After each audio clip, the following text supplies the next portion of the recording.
कभी कभी मेरे साथ ऐसा होता है कि कुछ जान पहचान वाले लोग कोर्ट में मिल जाते हैं और मुझे जब ये पता चलता है कि यार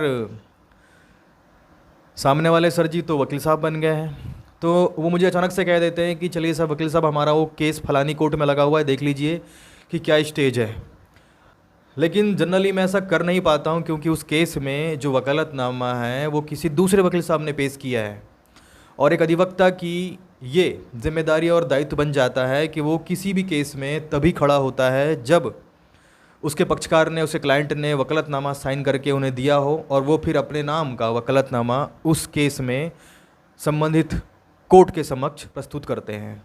तो अब आप ये सोच रहे होंगे कि वकील साहब ये वकालतनामा क्या होता है। तो आज के इस वीडियो में अपन यही बात करेंगे कि वकालतनामा किसे कहते हैं। तो वीडियो में ज़्यादा टाइम ना लेते हुए टू द पॉइंट बात करेंगे। वकालतनामा क्या होता है? वकालतनामा बेसिकली एक लीगल डॉक्यूमेंट होता है, एक नियुक्ति पत्र होता है या फिर एक एग्रीमेंट होता है जिसमें कोई आरोपी या फिर कोई व्यक्ति साइन करके वकील साहब को देते हैं कि वकील साहब आप इस केस में मेरी पैरवी करें, मेरी तरफ से मुकदमा लड़ें, और उसके बाद फिर वो व्यक्ति या वो आरोपी उन वकील साहब का पक्षकार या फिर क्लाइंट बन जाता है। तो अगर आप अपने केस में किसी वकील साहब को खड़े करना चाहते हैं, किसी वकील साहब से अपने केस की पैरवी करना चाहते हैं, कोई वकील साहब आपका केस लड़े,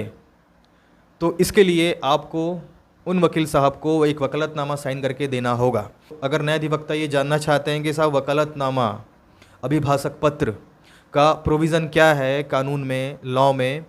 तो सिविल प्रक्रिया संहिता CPC में ये प्रोविज़न दिया गया है ऑर्डर 3 और रूल 1-2 में कि कोई भी व्यक्ति, कोई भी आरोपी किसी अधिवक्ता को अपनी तरफ से कोर्ट में अपना वकील बनाकर, अपना अधिवक्ता बनाकर पेश कर सकता है। और किसी अधिवक्ता को, किसी एडवोकेट को ये अधिकार होता है अधिवक्ता अधिनियम 1961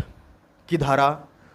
29 और 30 के आधार पर कि कोई एडवोकेट अपने आप को एज एन एडवोकेट कोर्ट के समक्ष रिप्रेजेंट कर सकता है। जानकारी अच्छी लगी हो तो चैनल को सब्सक्राइब करें, वीडियो को लाइक एंड शेयर ज़रूर करें।